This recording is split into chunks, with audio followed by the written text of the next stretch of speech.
para tambo con ale, ok para tambo. Ok para tambo con ale, ok para tambo con ale, on ne sait pas où l'on va couper.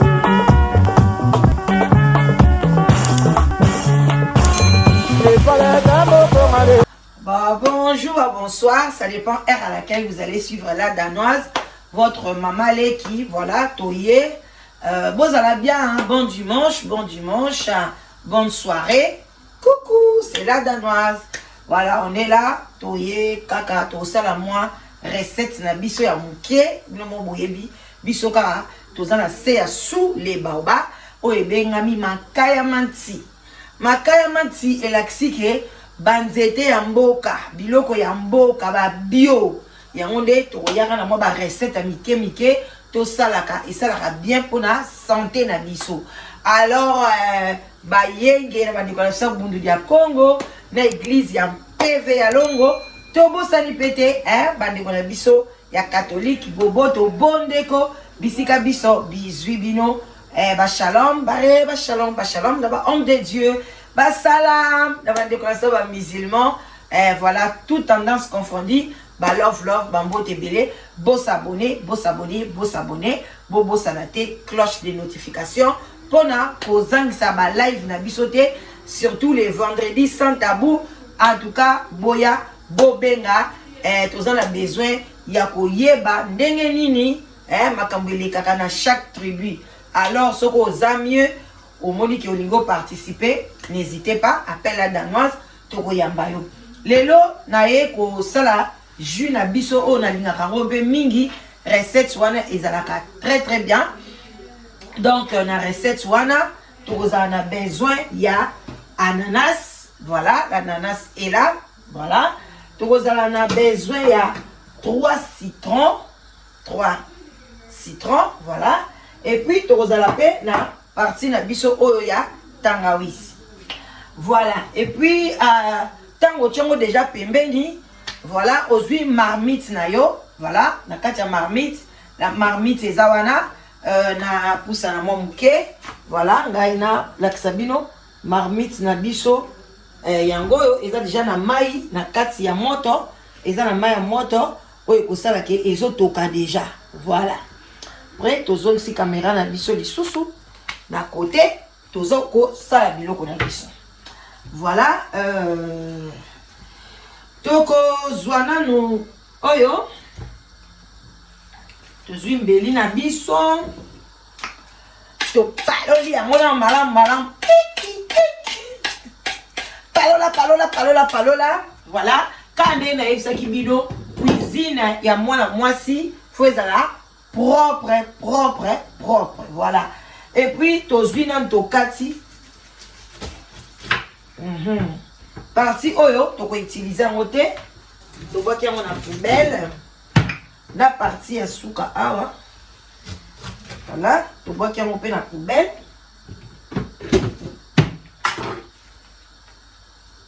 toko sokola yango très bien na si la sokola ki yango mais na ko re sokola yango pona ko lakisa bino ke il faut ezala bien nettoyer, voilà sokola yango malam ko sokola benza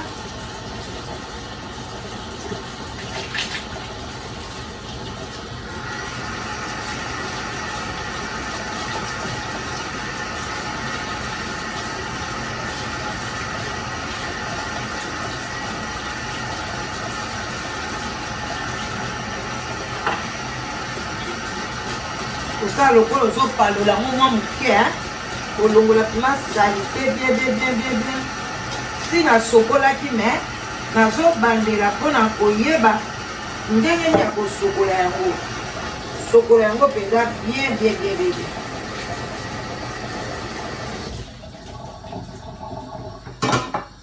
Voilà, tozwi pe ba citron na biso to sokoli lisusu parce que tu vois que l'autre côté alors faut to sokola ngo vraiment malamu. Aujourd'hui ta ko sokola ngo kitoko mingi, voilà o tangawisi na biso pe to sokoli tangawisi ko kata ngola ba katikati pona Pour diviser, au long de la vraiment salité nyonso.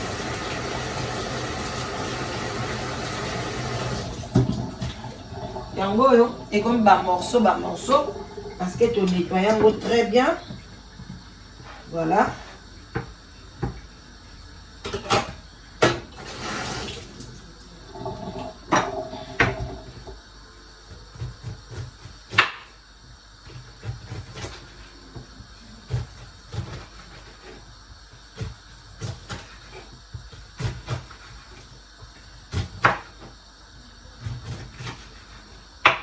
Voilà.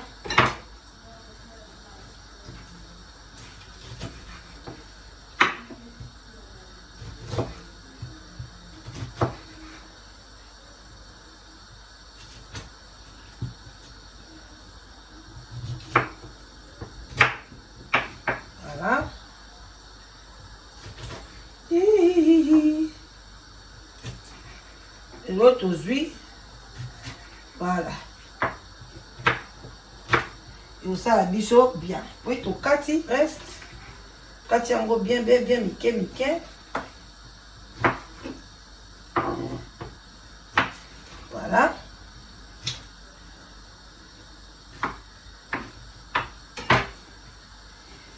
Voilà. Dans la qui bino déjà maï na biso, tozu yango et badi déjà kotoka, toko tiango siko na maï na biso ya moto. Donc tozo ko utiliser tiango nyonso tout. C'est bon. À chaque fois olingi okatela biloko loka tokataki déjà ananas, tokoki kozwa te mbala moko tozwi citron tokati lisusu awa. Avant tokata citron, il faut to rincer yango citron nyonso elongwa. Et puis nanda kufu kozana biloko ebele. Ozana oyo katelaka uniquement légumes, mususu okatelaka uniquement viande, mususu okatelaka uniquement mapa.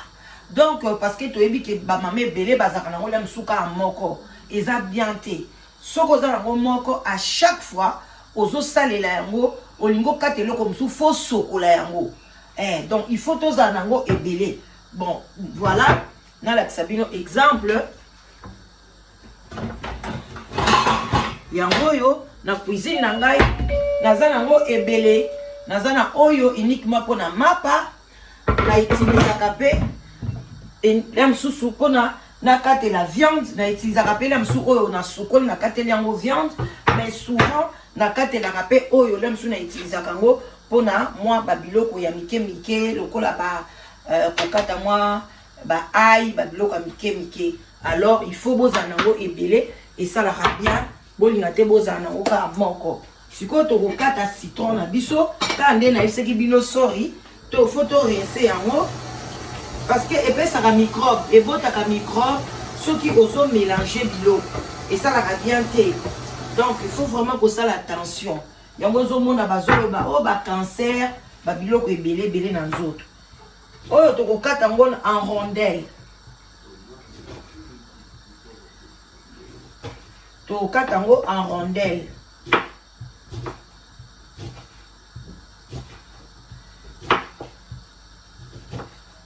Voilà.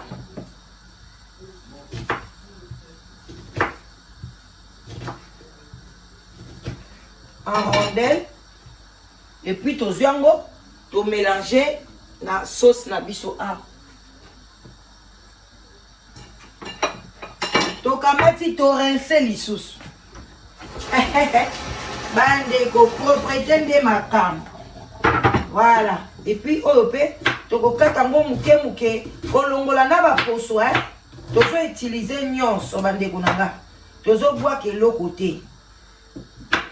Ko bois ka eloko moko te. Voilà.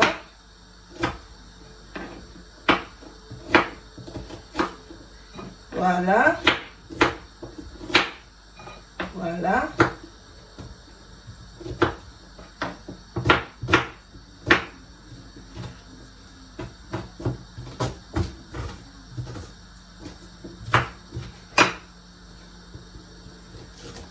Tokati yango penza. Voilà. to bois que l'autre côté to chenyo sort dans zungu na biso.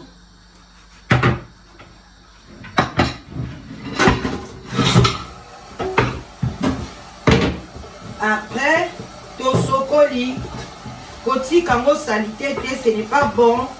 Zwata na yo ya ko sokola ngo ka mbala moko et ça la bien tant ozo sokola mbala moko okozana musala mingi te olia ko garder biloko esika moko biloko nyonso saleli o sokoli ngo ka mbala moko.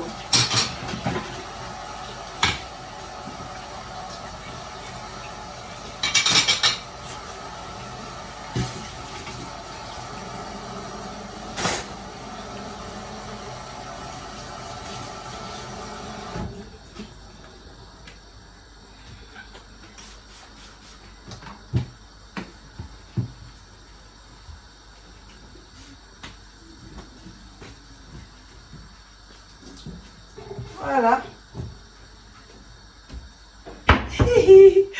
Bandeko na ngai to sala ya biso moi jus et ko sala bien. Voilà. Après ndenge to chaki nyonso tu wana to pusa moi caméra pembeni bomoni mélange ya biloko na biso yango wana to kotika yango etoka pendant au moins 10 minutes. Voilà.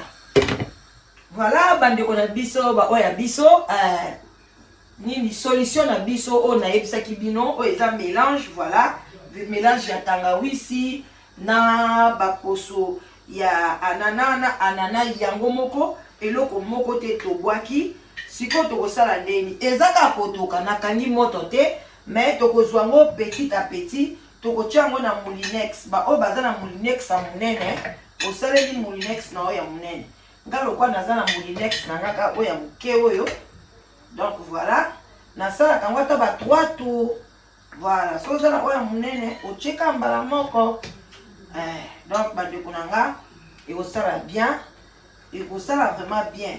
Zo mona o mobali na o libumo komi munene, pour na zo mona ba mama nyoso bolingi mibali baza kama buma bien.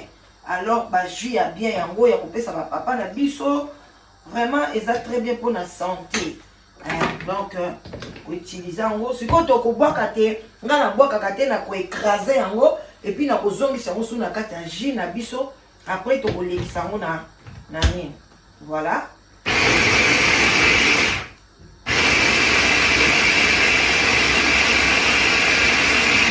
Voilà. Kamati lokwa naza na oya muke nazwi yango mbala moko nazongisi yango na nzungu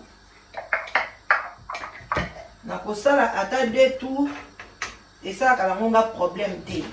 Mais soki oza na yo na oya munene okosala na yo tour moko vraiment bandeko na ngai bo s'abonner soki nanu osabona na sule baoba te s'abonner ko hésiter kutu te yebaka ke okozwa biloko ya bien ba solution malamu. Et puis bilomo boye bi pe tozana live together vraiment za bazo pambola bandeko na ngai na mibali o baza chaste bazo ya a ezo lekela la danoise bandeko ko hésiter kutu te solitude eza malamu te kozana mo mobali na o esala bien muto azoloba no je t'aime muto azoloba no alinga ko mingi esala bien bandeko na ngai. Alors n'hésitez pas au lieu de refaire moi ça malamu. Voilà.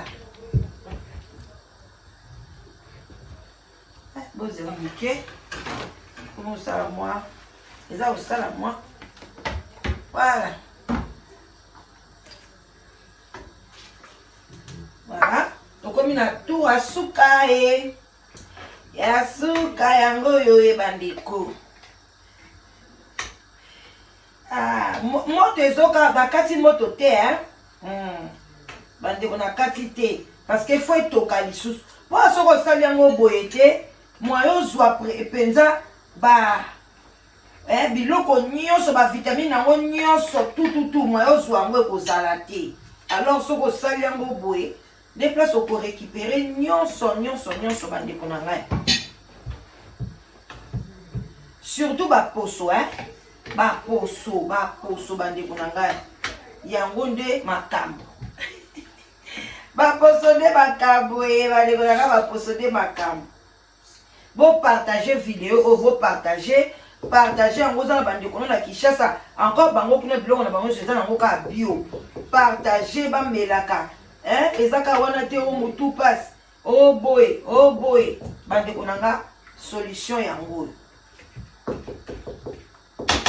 voilà oyo eza ya suka pardon papa mai ok un instant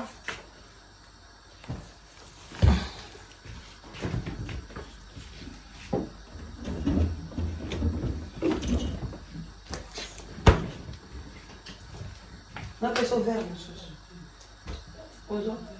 comment bien qu'on essaye yo d'abord ok so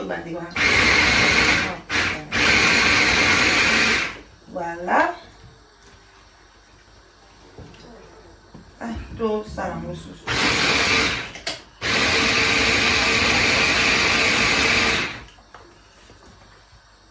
coucou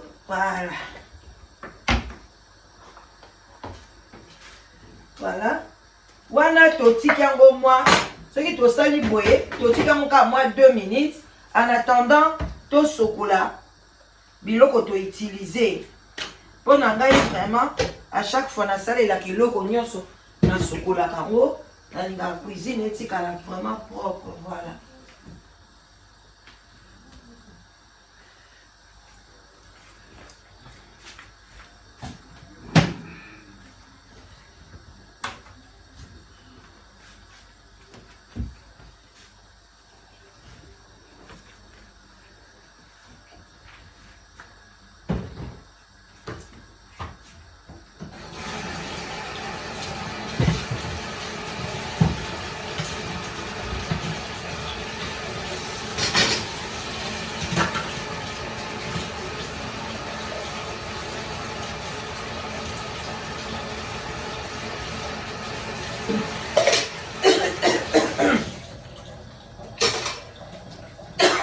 Sorry.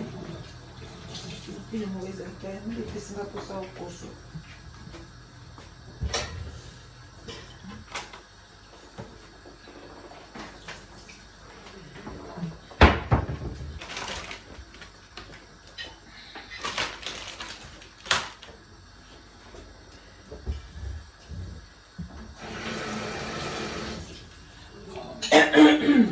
Sorry. Voilà.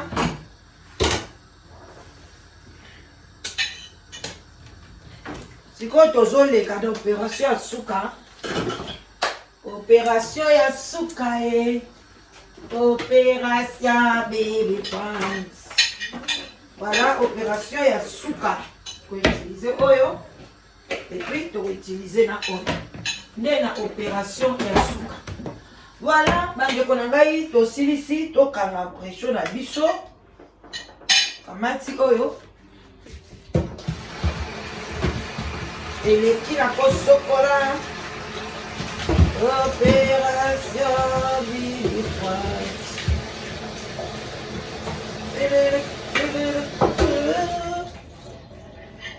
Opération, voilà. Ah. Esengo ya jus yango. Esengo ya kolamba. Bandeko na ngai esengo nde yango. Voilà. Jus na biso. Siko to kolekisa ona to passer yango Bamusu balobani tamiser. Passer. Ponaka verbe oyo lingi. Voilà. Bandeko na ngai ko sala bien. En tout cas, salango ata vela to mema mona na mwa be étape na ko banga na ko zika bati. Voilà, to utiliser na boye ko sala bien. Après à soukande, tozo l'exango, na passoire, voilà.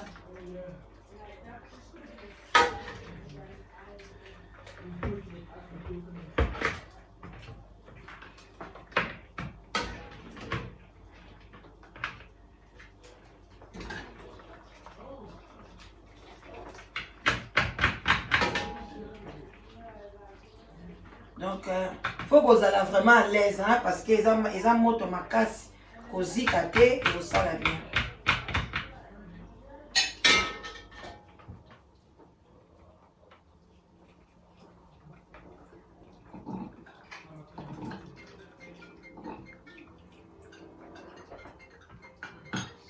Autre aussi est si libre, autre aussi pour tout ça va déchirer.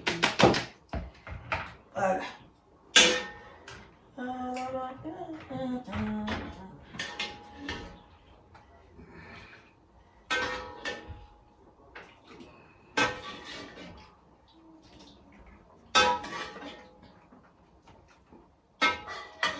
Bien manger.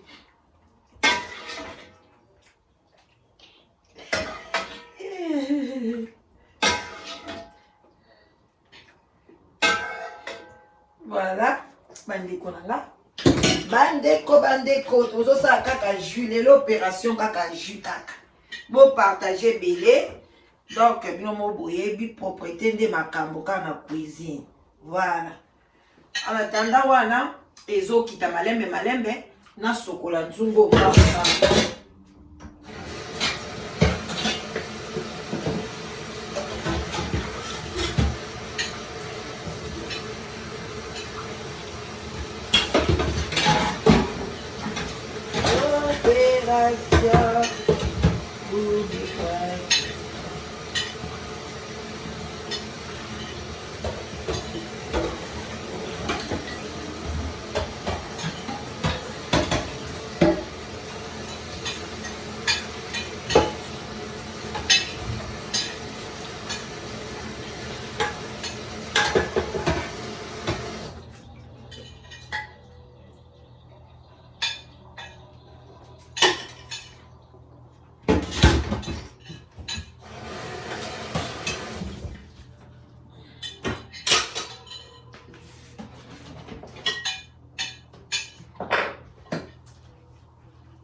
Voilà.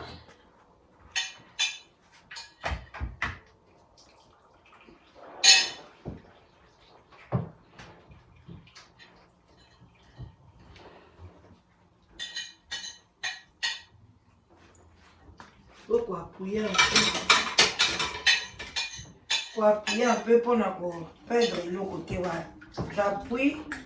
Nazo ko appuyer muke pour na tozo vraiment jus na biso nyonso.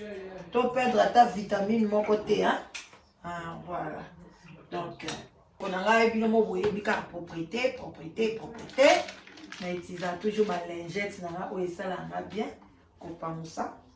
Voilà. Donc, nazo ka bouteille, où ça ka bouteille en maille bouteille normale. Tous en moi loko, j'espère que ban bengango entonnoir. Nazalago. So posa na moté za gravité, hein, l'essentiel ou comme récipient moka ya bien. Place au garder yango bamsu ko garder mon frigo ozo melango malembe ko garder mon pe libanda et obeba na moté. Donc 3 jours ko melango sans ko tient na frigo et obeba te, mais 4e jour et vous allez vraiment bien les sauter. Alors so ngo melango malembe pour no ko melango pe chaque jour vers moko ou bien moko na tongo moko na pourquoi avant au lié loko nyonso mbeli avant là la paix au meli et au dépendre kana yo. Voilà, ce que tu reçois ni na biso, voilà, yango yo na ko tchongo na entonnoir pour na to garder yango.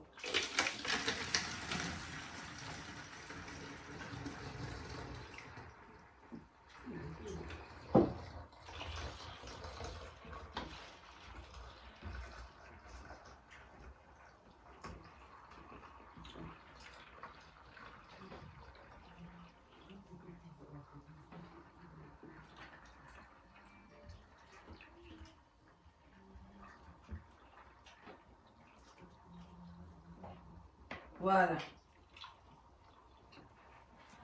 Exactement, hein? Voilà, précision, hein? Ah, ça c'est bon. Ça c'est bon, ça c'est bon. Ouh! La la li la la la la la li la la. Tu mets là. Omega. Hein?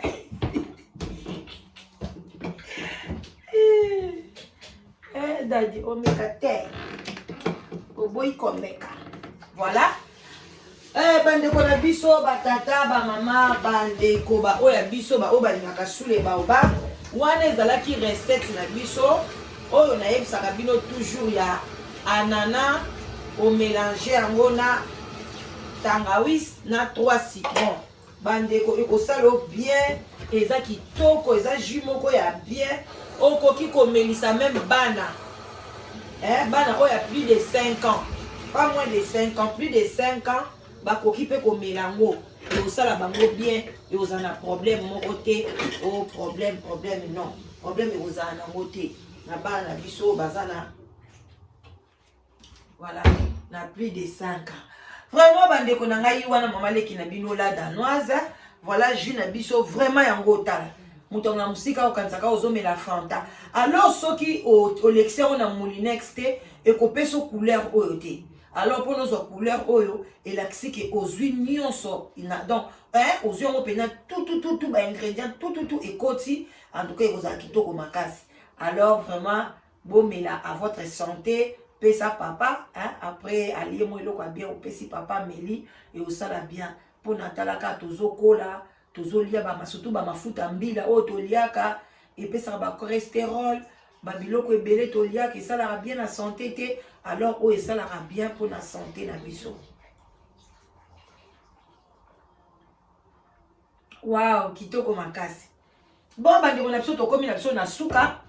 C'était juste ça. Et puis bino bo boyebika bonus na biso ezanga raté toza na site na biso to bengaka live together oyo yaka wana ka pona elongo la solitude na kati ya société. Solitude eza mabe makasi, solitude ezali bien te bandeko na ngai. Alors ndeko na biso moka mobali autai kobenga alobi la danoise oza na raison ndenge olobarake toluka mwasi toluka mobali ngai naza na vie na ngai moko azalaki na 62 ans yango nazokamwa bapapa 62 ans bapapa ti même 70 ans naza na bana basi oyo bazoluka na bango basi aza na 52 ans lobi na kozwa mobali na ngai ya 62 ans aza na donc bapapa 62 ans kokanisa te ke vie na yo esili te aussi longtemps na nokufi te vie na yo esili te mutu moko aza na posa na yo nazala ba mama 60 ans nazala ba mama 65 ans na yango na baba papa botika koza kotika na bino moko na ndako